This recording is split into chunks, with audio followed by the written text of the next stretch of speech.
The 100 Schools of Ancient Philosophy. In China, as in other great river valley societies, the birth of civilization was accompanied by the emergence of an organized effort to comprehend the nature of the cosmos and the role of human beings within it. Speculation over such questions began in the very early stages of civilization and culminated at the end of the Zhou era in the 100 Schools of Ancient Philosophy, a wide-ranging debate over the nature of human beings, society, and the universe. Insofar as early beliefs are concerned, the first hint of religious belief in ancient China comes from relics found in royal tombs of Neolithic times. By then, the Chinese had already developed a religious sense beyond the primitive belief in the existence of spirits in nature. The Shang had begun to believe in the existence of one transcendent god known as Shang Di, who presided over all the forces of nature. As time went on, the Chinese concept of religion evolved from a vaguely anthropomorphic god to a somewhat more impersonal symbol of universal order known as heaven, or Tian. There was also much speculation among Chinese intellectuals about the nature of the cosmic order. One of the earliest ideas was that the universe was divided into two primary forces of good and evil, light and dark, male and female, called the yang and the yin, represented symbolically by the sun, that which was yang, and the moon, that which was yin. Of course, we also see in Zoroastrianism the primary forces of good and evil. According to this theory, somewhat reminiscent in the religion, again, of Zoroastrianism in Persia, life was a dynamic process of interaction between the forces of yang and yin. Early Chinese could only attempt to understand the process and perhaps to some minimal effect on its operation. They could not hope to reverse it. It sometimes asserted that this belief has contributed to the heavy element of fatalism in Chinese popular wisdom. The Chinese have traditionally believed that bad times will be followed by good times and vice versa. The belief that there was some mysterious law of nature that could be interpreted by human beings led to various attempts to predict the future, such as the Shang oracle bones and other methods of divination at the time.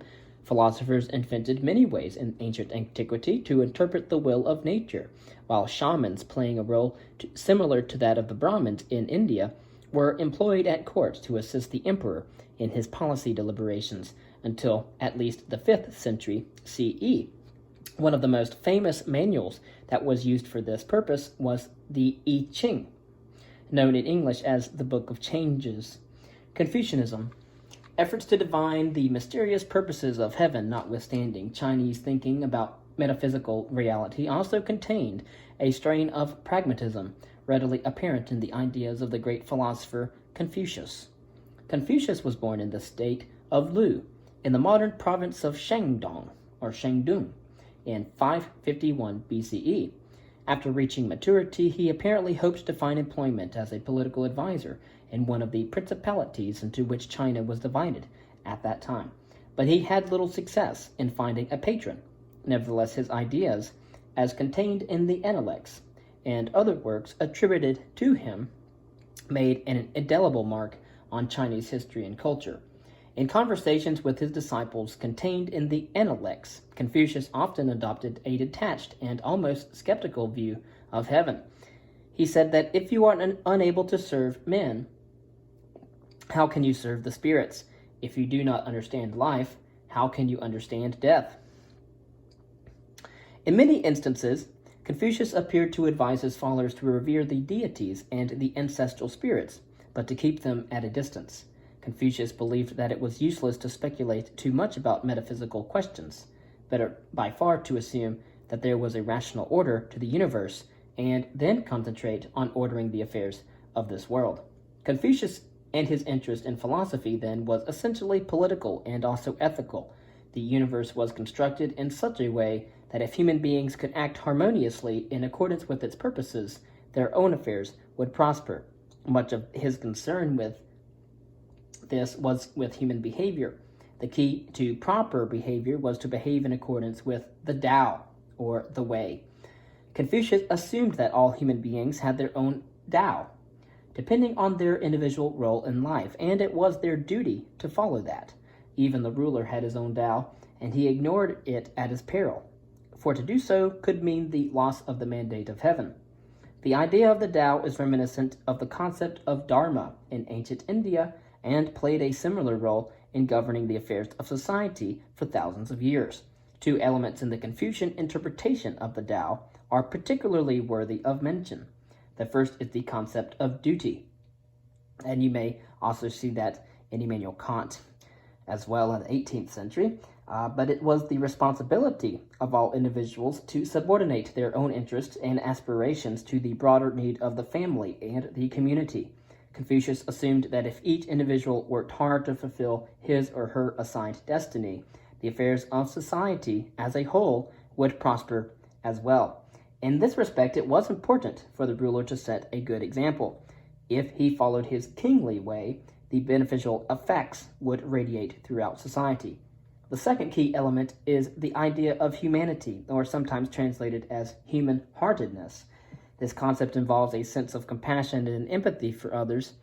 It is similar in some ways to the Judeo-Christian concepts, but with a subtle twist. Where Christian teachings and where they call on human beings to behave toward others as you would have them behave toward you, the Confucian maxim is put in a different tone. Do not do unto others what you would not wish done to yourself. And to many Chinese, this attitude symbolizes an element of tolerance in the Chinese character that has not always been practiced in other societies. Confucius may have considered himself a failure because he never attained the position that he wanted, but many of his contemporaries found his ideas appealing, and in the generations after his death, his message spread widely throughout China. Confucius was an outspoken critic of his times and lamented the disappearance of what he regarded as the golden age of the early Zhou. Of course, as you know, Socrates, and as well as Jesus, who never wrote anything down, also had messages that spread widely. But anyway, one classical source quoted Confucius as saying, quote, "The practice of the great way, the illustrious men of the 3 dynasties, these I shall never know in person, and yet they inspire my ambition. When the great way was practiced, the world was shared by all alike. The worthy and the able were promoted to office and practiced good faith and lived in affection. They did not regard as parents only their own parents, or sons as their only sons. The aged found a fitting close to their lives, the robust their proper employment. The young were provided with an upbringing, and the widow and widower, the orphaned and the sick, with proper care. Men had their talks and women their hearths. They hated to see goods lying about in waste, yet they did not hoard them for themselves. They disliked the thought that their energies were not fully used, yet they used them not for private ends. Therefore all evil plotting was prevented, and thieves and rebels did not arise, so that people could leave their outer gates unbolted. This was the age of grand unity." End quote. Yet Confucius was not just another disgruntled Chinese conservative mourning the passing of the good old days. Rather, he was a revolutionary thinker, and many of those key ideas looked forward rather than backward. Perhaps his most striking political idea was that the government should be open to all men of superior quality, not limited to those of noble birth. As one of his disciples reports in the Analects, the master said, "By their nature, men are quite similar. In practice, they become far apart." Confucius undoubtedly had himself in mind as one of those superior men, but the rapacity of the hereditary lords must have added strength to his convictions.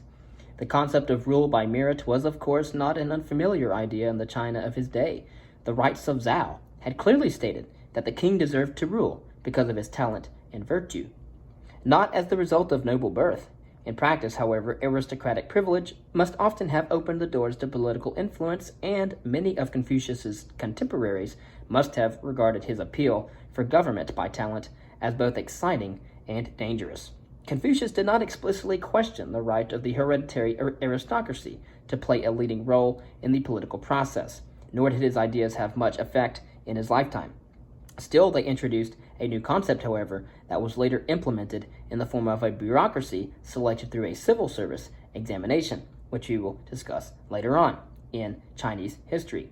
Confucius' ideas, passed on to later generations through the Analects, as well as through writings attributed to him, had a strong impact on Chinese political thinkers of the late Zhou period, a time when the existing system was in disarray and open to serious question.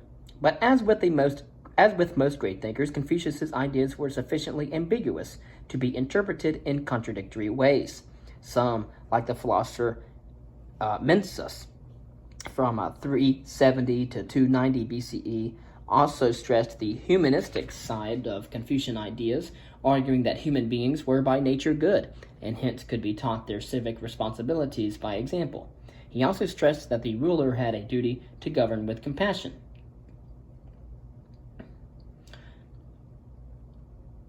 It was because Qi and Chao lost the people that they lost the empire, and it was because they lost the hearts of the people that they lost the people.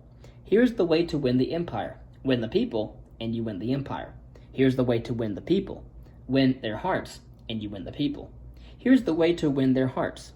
Give them and their share with them what they like, and do not do to them what they do not like. The people turn to a human ruler as water flows downward, or beasts take to wilderness. Here is a prescription for political behavior that could win wide support in our own day. Other thinkers, however, rejected Mencius's rosy view of human nature and argued for a different approach. Legalism. A school of thought that became quite popular during the Hundred Schools era in ancient China was the philosophy of legalism, taking issue with the view of Mencius and other disciples of Confucius that human nature was essentially good, and legalists argued that human beings were by nature evil and would follow the correct path only if coerced by harsh laws and stiff punishments. These thinkers were referred to as the school of law because they rejected the Confucian view that government by superior men could solve society's problems, and argued instead for a system of impersonal laws. And so think about the Confucian ideals, which the ancient form commonly finds its culmination in Rousseau. We find in the legalists that of Thomas Hobbes. The legalists also disagreed with the Confucian belief that the universe has a moral core. They therefore argued that only firm action by the state could bring about social order. Fear of harsh punishment, more than the promise of material reward, could best motivate the common people to serve the interests of the ruler. Because human nature was essentially corrupt, officials could not be trusted to carry out their duties in a fair and even-handed manner, and only a strong ruler could create an orderly society. And then therefore we have basically a strong centralized government as well, in that, of course, all human actions should be subordinated to the effort to create a strong and prosperous state subject to the emperor's will. Taoism. One of the most popular alternatives to Confucianism was the philosophy of Taoism, frequently spelled Taoism. According to Chinese tradition, the Taoist school was founded by a contemporary of Confucius' popularity known as Lao Tzu.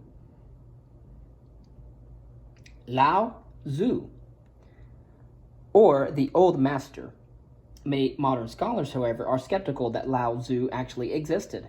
Obtaining a clear understanding of the original concepts of Taoism is extremely difficult because its primary document, which was a short treatise known as the Tao Te Ching, sometimes translated as the Way of the Tao, is an enigmatic book whose interpretation has baffled scholars for many centuries. The opening line, for example, explains less what the Tao is than what it is not. The Tao, or the way that can be told of, is not the eternal Tao. The name that can be named is not the eternal name. Nevertheless, the basic concepts of Taoism are not especially difficult to understand. Like Confucianism, Taoism does not anguish over the underlying meaning of the cosmos or the teleology or purpose of the universe. Rather, it attempts to set forth proper forms of behavior for human beings here on Earth. In most other respects, however, Taoism presents a view of life and its ultimate meaning that is almost diametrically opposed to that of Confucianism. Whereas Confucian doctrine asserts that it is the duty of human beings to work hard in order to improve life here on earth, the Taoists contend that the true way to interpret the will of heaven is not action, but inaction, or wu wei. The best way to act in harmony with the universal order is to act spontaneously and let nature take its course. Such a message could be very appealing to people who were uncomfortable with the somewhat rigid flavor of the Confucian work ethic and preferred a more individualistic approach. This image would eventually find graphic expression in Chinese landscape paintings, which in its classic form would depict naturalistic scenes of mountains, water, and clouds, and underscore the fragility and smallness of individual human beings. Taoism achieved considerable popularity in the waning years of the Zhou dynasty. It was especially popular among the intellectuals of the day, who may have found it appealing as an escapist antidote in a world characterized by growing disorder. Popular beliefs in the Zhou dynasty. Taoism also played a second role as a framework for popular spiritualistic and animistic beliefs among the common people.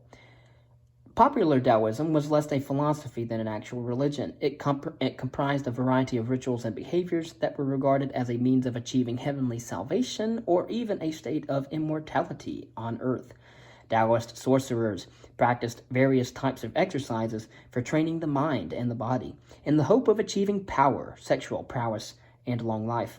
It was primarily this form of Taoism that survived into a later age because it was practiced by the masses. The philosophical forms of Confucianism and Taoism did not provide much meaning to the mass of the population, however, for whom philosophical debate over the ultimate meaning of life was less important than the daily struggle for survival. Even among the elites, interest in the occult and in astrology was extremely high, and many royal courts, including a hereditary astrologer, to help predict the intentions of the heavenly forces. Throughout the ancient period, magico-religious ideas coexisted with interest in natural science and humanistic philosophy. For most Chinese, heaven was not a vague, impersonal law of nature as it was for many Confucian and Taoist intellectuals. Instead, it was a terrain peopled with innumerable gods and spirits of nature, both good and evil, who existed in trees, mountains, and streams, as well as in heavenly bodies. As human beings mastered the techniques of farming, they called on the divine intervention to guarantee a good harvest. Other gods were responsible for the safety of fishers, transportation workers, or prospective mothers. Another aspect of popular religion in China at the time of the Zhou period and dynasty was the belief that the spirits of deceased human beings lived in the atmosphere for a time before ascending to heaven or descending to hell. During that period, surviving family members had to care for the spirits through proper ritual, or they would become evil spirits and haunt the survivors. Thus, in ancient China, human beings were offered a variety of interpretations of the nature of the universe. Confucianism satisfied the need for a rational doctrine of nation-building and social organization at a time when the existing political and social structure was beginning to disintegrate. Philosophical Taoism provided a more sensitive approach to the vicissitudes of fate and nature and a framework for a set of diverse animistic beliefs at the popular level. But neither could satisfy the deeper emotional needs that sometimes inspire the human. Neither could effectively provide solace in a time of sorrow or the hope of a better life in the hereafter. Something else would have to step in to fill that gap.